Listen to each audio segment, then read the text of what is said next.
Hi, my name's Chantel. I'm a political science specialist and a philosophy minor. Hi guys, my name is Maeve. I'm studying Sociology, Canadian Studies and History, and here are some tips and tricks that have helped us during our course enrollment. I think it's really helpful to make multiple timetables because you never know which one you might end up with, and come enrollment time your classes might fill up unexpectedly, so it's good to have that backup plan in case you aren't getting into the courses that you hope to get into. I would say one of the really important things to keep in mind when course planning is to make note of what times the courses are at.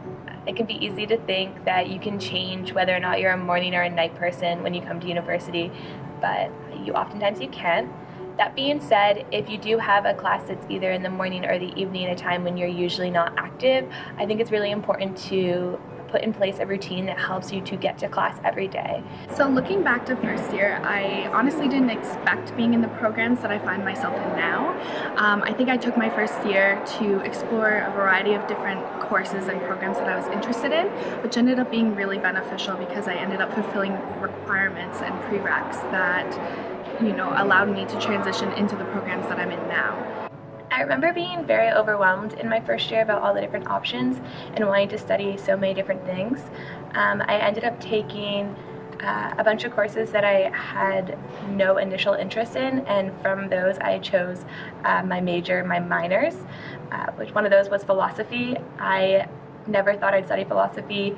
I had a friend that studied it and I was not interested. I thought it was a silly major, and then it ended up being the thing that I loved, and I've taken so many courses in it and it's been really influential in my life.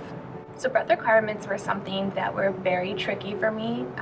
I'm not good at math or science, which would have been the ones that were outside of my regular requirements, and so for me getting them in was something that I avoided, and that ended up backfiring on me.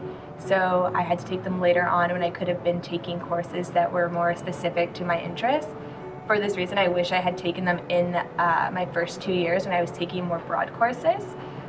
But when you do take them, I recommend doing your research into them, and then also if you have a friend that also needs to take courses, to do it with a friend. It helps you to kind of work through some of these ideas that you maybe haven't thought about in a while.